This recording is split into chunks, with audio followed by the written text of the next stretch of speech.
อันนี้ก็คือต้มมันเฮ็ดผงขมค่ะพี่น้องค่ะนี่ต้มแล้วนะคะนี่ต้มน้ำที่หนึ่งค่ะ แล้วก็ใส่ใบอันนี้นะทุกคนนะใส่ใบอันบักซีดาค่ะบอกใบฝรั่งอ่ะพี่น้องใบบักซีดานะคะแล้วก็ใส่ใบมักแข้งใส่หมากมะนำใส่หมักแข้งใส่บักซีดาค่ะพี่น้องแล้วก็บางคนก็บอกว่าให้ใส่อันนั้นเด้อน้ำที่หนึ่งต้มเฮ็ดผึ่งขมค่ะพี่น้องค่ะน้ำแรกอันนี้ใส่ใบอันบักซีดากับใบบักแข้งเด้อพี่น้องมะเขือพวงนะพี่น้องเอ้ยหมู่บ้านไปสกลนครมานะคะญาติทางสกลเพิ่นต้มให้กินเพิ่นต้มไว้แล้วใส่ถุงแล้วแต่ว่าเพิ่นบ่ได้ใส่ใบบักแข้งพี่น้องบ่ขมเลยถามเพิ่นว่าใส่ใบหยัง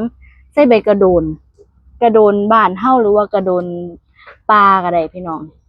กระโดนน้ำก็ได้แต่บ่มีกระโดนใบกระโดนอยู่อีกหมู่บ้านหนึ่งนะคะอยู่บ้านแม่บ่ได้เมื่อเอาก็เลยใส่ใบมะแข้งกับอันผักชีดาพี่น้องต้มน้ำแรกเทคนิคนะคะเอามาแล้วบ่ต้องล้างยากพี่น้องต้มน้ำร้อนโลดไอ้มันเฮ็ดมันลื่นอยู่แล้วมันบ่มันก็ร้อนมันก็หลุดออกเองนะคะพวกเศษใบไม้นะคะทุกคนค่ะนี่พี่น้องเพิ่นบอกมาแล้วนี่เด้อจ้ะ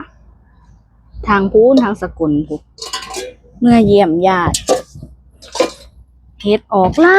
หลายบ้านเพิ่นน่ะโอ้ยข่อยมาสะอ่อนแท้นี่ข่อยจะตักออกเลยพี่น้องตักออกล้างน้ำเปล่าแล้วก็สิต้มอีกน้ำนึงนะคะเฮ็ดมีแต่ดอกคักๆพี่น้องข่อยมาสะอ่อนคักแท้ต้มใส่ทานอยากเมื่ออีกเด้พี่น้องเอ้ยสะอ่อนเฮ็ดหลายแต่ว่าหมู่บ้านข่อยเมื่อยอีกอย่างชุดข่อยก็บ่พร้อมผมไผสิไปรู้ว่าผู้ใหญ่สิพาไปหาเห็ดเนาะพี่น้องผู้ใหญ่ก็คันว่าแต่เฮ็ดออกส่วนข่อยไปหาเห็ดโลดนี่เขาใจเบิ่งเฮ็ดคักพี่น้องเดี๋ยวแม่ใหญ่จะเอาไปล้างเด้อจ้าแล้วก็จะมาต้มอีกรอบนึงก็สิมาต้มอีกรอบนึงพี่น้องเอ้ยอยากไปหาเห็ดอยู่บ้านเฮานั่นอันนี้